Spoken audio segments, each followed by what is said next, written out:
채소가 부족한 식단은 한마디로 말씀드리면 해독 재료가 없는 식탁이나 마찬가지입니다. 우리가 먹는 모든 식품이 사실 채소를 잘 드시지 않는 분이라면 무언가를 또 채소를 대신한 음식을 드실 수밖에 없거든요.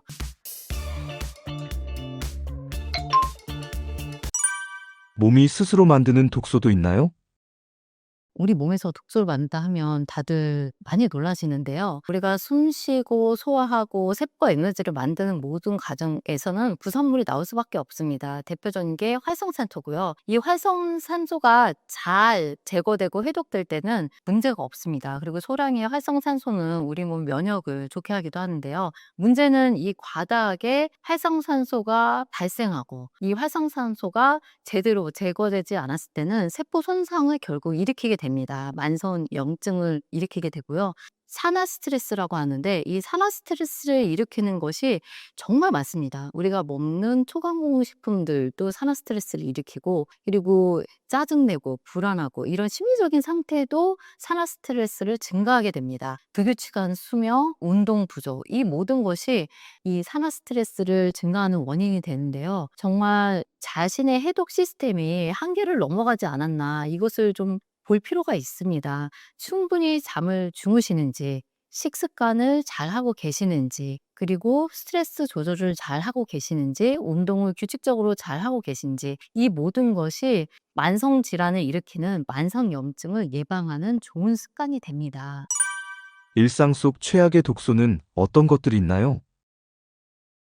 너무나 유명한 예는 담배 연기를 꼽을 수가 있죠. 금연을 하시는 분이더라도 가족 중에 흡연을 하시는 분이 있거나 아니면 길거리에 이제 흡연하시는 분들 모여서 하시는데 그 곳을 지나가기만 해도 사실 간접 흡연에 폐해가 발생합니다. 그래서 사실 흡연만큼 많은 암과 관련돼서 연구 논문이 나온 독소는 아마 없을 것 같습니다. 금연 반드시 하셔야 되고요. 두 번째는 이제 가공육 이야기가 계속 끊임없이 나오고 있습니다. 우리가 섭취하는 모든 음식물은 독소가 되기도 하고 그다음에 해독 작용을 하기도 하는데요. 대표적인 독소가 가공육, 초가공식품, 트랜스지방 이 외에도 정말 많지만 우리가 입으로 섭취할 수 있는 많은 것들이 사실은 건강해 보이지만 결코 건강하지 않는 모습으로 대사됩니다. 그래서 슈퍼를 가보시면 한쪽은 정말 딱 보자마자 무엇인지 알 수 있는 식품이 있잖아요. 뭐 예를 들면 이게 딱 무다,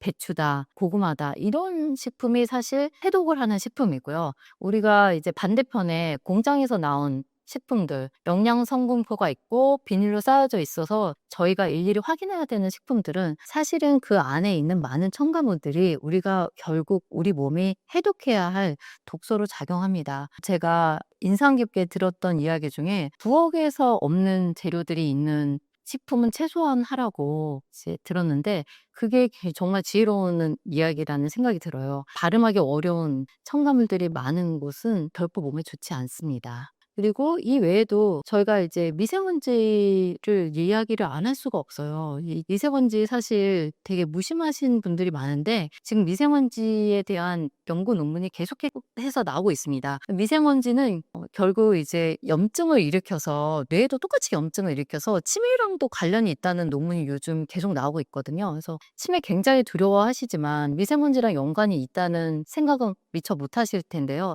결국 이런 미세먼지 같은 독소가 만성염증을 일으키고 뇌신경세포도 예외가 아닙니다. 그래서 결국은 치매와 연관이 있다는 논문들이 지금 나오고 있고 미세 플라스틱 또한 굉장히 지금 논란에서 자유롭지가 못합니다. 근데 우리가 미세 플라스틱 굉장히 많이 마시고 있거든요. 생수 위에 있는 페트병에 있는 미세 플라스틱도 굉장히 많고요. 카페에 가셔가지고 티백으로 우려 드시는 모든 것들 다 미세 플라스틱 굉장히 많이 녹아나오는 것입니다. 사실 모르시고 드시든 아시고 드시든 그 독세에서는 자유롭지 못한 거거든요. 그렇다고 이제 입차를 카페에서 우리기는 참으로 어렵고 해서 어쩔 수 없이 마시는 경우가 많은데요. 알고 마시는 독소도 많지만 사실 모르고 먹고 마시는 독소가 훨씬 많다고 보시면 됩니다. 방향제 같은 것도 결코 논란에서 자유롭지가 않습니다. 이런 것들 이제 환경 호르몬이라고 하는데 우리 몸의 내분비계에 교란을 일으켜서 내분비계를 이제 영향을 주기도 하고요. 우리가 쓰는 생활용품들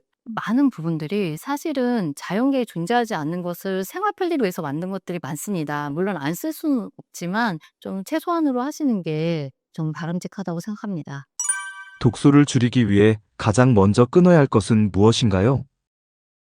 저는 이제 여러 가지 독서들이 있지만 사실 굉장히 식단을 엄격하게 하시는 이제 채식주의자 분들도 가장 좀 어려워하시는 게 마지막으로 기름을 빼는 거거든요. 왜냐면 이제 기름으로 볶거나 튀기면 음식이 굉장히 맛있어집니다. 그리고 들기름 굉장히 건강하다고 알고 계시는데 사실 들기름 건강한 기름이지만 그게 사폐되지 않고 산화되지 않았을 때 건강한 기름이고, 요리를 하려고 가열하기 시작한 순간 사실 들기름 같은 경우에는 고온에 굉장히 약하기 때문에 트랜스 지방으로 빠르게 변환됩니다. 그래서 우리가 마가린 같은 트랜스 지방 피한다고 들기름 좋다고 드시면서 요리를 하시는데 사실 트랜스 지방을 내가 먹고 있다고 이렇게 생각하셔도 무방합니다. 그래서 기름을 최소한으로 쓰는 요리가 사실은 건강한 요리예요. 그래서 튀기는 게 제일 안 좋고요. 고온에서 튀기는 게 제일 안 좋고, 그리고 AGE가 많이 생성되기 때문에 아크릴 아마이드뿐만이 아니라 해서 발암 물질들이 많이 나오게 됩니다. 아무래도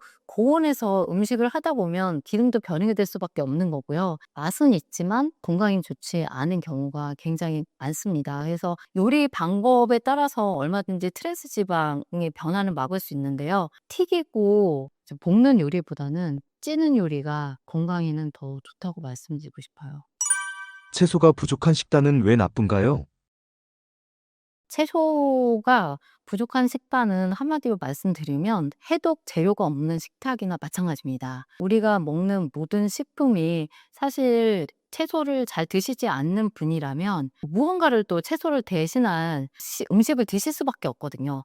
채소를 안 드신다면 가공식품이나 고기를 더 드실 수 있는 거고요. 채소를 많이 드시는 분이라면 가공식품이나 고기를 좀 덜 드시는 경우가 많을 겁니다. 가공식품, 그리고 고기, 특별히 가공식품 많이 드시는 분들은 해독을 하는 재료가 굉장히 부족한 상태입니다. 그래서 이런 채소가 우리 몸에서 어떤 해독 역할을 하는지 말씀드리면, 일단 채소는 주요하게 세 가지 역할을 하고 있다고 보시면 돼요. 첫 번째는 항산화 역할을 하고요. 우리 몸의 활성산소들을 제거하는 역할을 합니다. 그래서 세포를 보호하고 해독 시스템을 돌리고요. 두 번째는 항염 효과가 있습니다. 우리 몸의 만성질환은 만성염증에서 시작합니다. 만성질환의 뿌리는 만성염증인데 그 만성염증을 예방하고 만성질환으로 가지 않게 하는 게 채소의 항염 효과입니다. 그리고 잘 알려진 것처럼 세 번째로는 항암 효과를 볼 수 있습니다. 그래서 암 환자분들이 채소를 꾸준히 드시는 이유가, 식단을 정말 급진적으로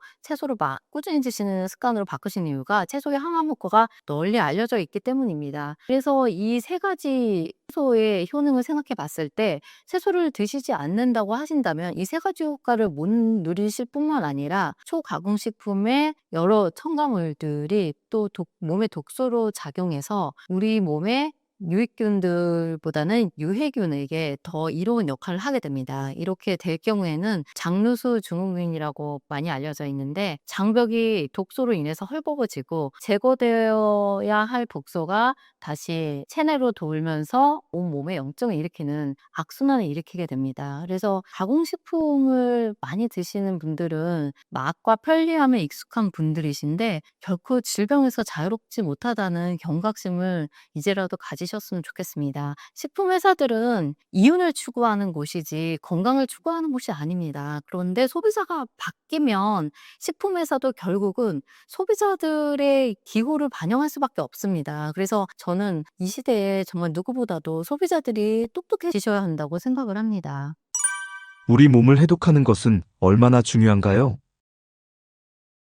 제가 이제 해독 이야기하면서 해독이 얼마나 중요한가. 건강하신 분들은 사실 해독의 중요성을 잘 못 느낍니다. 그러나 제가 이제 가까운 내부 저희 아버지 이야기 드리고 싶어요. 저희 아버지가 이제 만성 신부전 환자신데요. 일주일에 3번 3시간씩 투석을 하지 않으시면 생명을 연장할 수가 없습니다. 너무 가슴 아픈 일인데요. 사실 이 상황이 되기 전까지 많은 일이 있었겠죠. 하지만 그 과정을 막지 못했고 결국은 이제 혈액투석이라는 과정을 거쳐야지 생명을 유지할 수 있는 일이 되는데요. 이 혈액투석 한 가지만 보더라도 우리 몸의 해독이 얼마나 중요한지 알 수가 있습니다. 우리 몸은 여러 기관들이 해독 과정에 참여하는데요. 제일 중요한 기관이 간이고요. 그 다음에 신장입니다. 주요한 두 기관이 잘 기능을 해줘야지 우리 몸 안의 독소가 더 이상 독소로 작용하지 못하게 됩니다. 하지만 간이 안 좋으시거나 신장이 안 좋으신 분들은 간과 심장이 기능을 제대로 못하기 때문에 외부적으로 혈액을 돌려서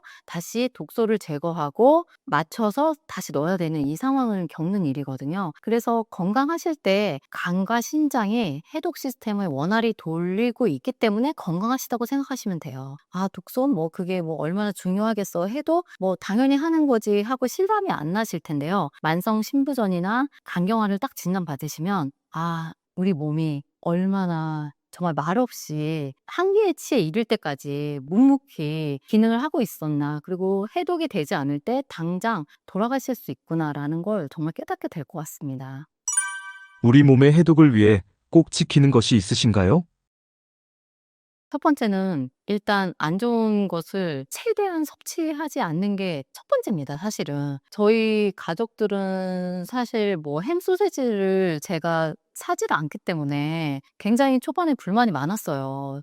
요새는 급식에서도 햄 소시지가 굉장히 많이 나오고, 그리고 심지어 이제 건강한 베이커리를 지향하는 카페에서도 채소와 함께 햄 베이컨이 굉장히 많이 들어가 있습니다. 그래서 제 친구 한 명이 자기는 부대찌개도 먹지 않는데 햄 소비가 되게 많아서 왜 그런가 봤더니 샌드위치였다, 이렇게 말할 정도였거든요. 일단 햄 소시지는요, 1급 발암물질로 규명되어 있습니다. 이미 결과가 나온 식품이고요. 너무나 흔하지만 사실 건강에 명백히가 안 좋고 꼭 굳이 드셔야 할 이유도 없습니다. 햄 소시지 같은 가공육을 아이들이 또 입맛이 없다고, 또 이제 가족이 입맛이 없다고, 너무 사실 뭐 치트키나 마찬가지거든요. 그냥 볶으면 되니까, 넣으면 되니까 풍미가 확 올라가고 식감도 좋고 한데 사실은 건강에 좋지 않아서 추천드리지 않고요. 웬만하면 튀긴 음식을 좀 자제합니다. 튀긴 음식이 참 맛있죠. 맛있는데 저희도 뭐 특식으로 치킨 시켜 먹고 그런 날들이 정말 많았거든요. 결국은 고온의 기름은 여러 가지 안 좋은 발암물질을 낼 수밖에 없습니다. 최대한 자제하고 있고요. 예, 오키나와 이제 건강한 할머니, 할아버지들처럼 돼지고기를 먹더라도 수육의 형태를 드시는 것이 좋고, 마이야르 반응이라고 해서 좀 더 겉은 바삭하고 속은 이제 부드럽게 하는 요리법도 한때 유행했지만 결코 건강한 습관이 아닙니다. 근데 어쩌다 드실 수는 있죠. 저도 가끔은 먹습니다. 하지만 제가 이제 여러 가지 채소를 먹고 채소의 자연의 맛에 익숙해지고 각종 첨가물이 든 초가공식품을 많이 줄이다 보니까 결국은 이런 생각이 들더라고요. 어떤 음식을 이제 딱 봤을 때 옛날에는 맛있어서 먹었거든요. 맛있어서 먹었는데 이제는 '이걸 왜 먹어야 하지?' 이런 생각이 듭니다. 거기까지는 진짜 오래 걸렸어요. 그런데 옛날에도 이제 음식을 수행의 수단으로 보는 시각이 계속 있어 왔어요. 요즘 뭐 미니멀 라이프 굉장히 많이 유행했었는데 결국 그 미니멀 라이프도 음식으로 결국 갈 수밖에 없거든요.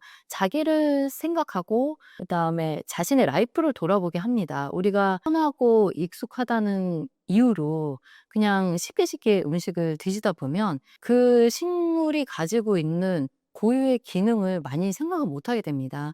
저는 이제 결국 그런 단계까지 갈 수 있다고 생각하고요. 음식과 나의 관계, 그리고 그런 것을 더 넘는 분들이 있죠. 제가 뭐 한 살님 이제 시작하셨던 분들, 그분들은 진짜 땅의 생물체까지도 생각하신 분들이니까 감히 제가 비교할 수는 없습니다. 근데 그런 분들이 눈물과 노력과 희생이 있었기 때문에 오늘날 우리가 좀 많이 각성하고 이러한 운동에 눈을 뜨게 된 것이 아닐까 싶습니다. 가공식품들, 그다음에 초가공식품들, 튀긴 음식들 이런 거 좀 조심하려고 하는 편이고요. 가끔은 먹지만 즐겨 먹진 않고 슈퍼에서 집지를 않습니다. 네, 슈퍼에서 집을 때 '내가 왜 이걸 사야 되지?' 좀 이런 생각 많이 하는 편이에요. 이왕이면 농부분들 많이 도와주고 싶다는 생각이 많이 들어서 많은 채소들, 제철 채소들 좀 비싸더라도 때로는 진짜 유기농 사고요. 좀 시들어가는 채소들 그냥 막 바구니에서 막 일부러 좀 담아 오고 요리하고 뭐 바로 요리하면 괜찮으니까요. 그런 식으로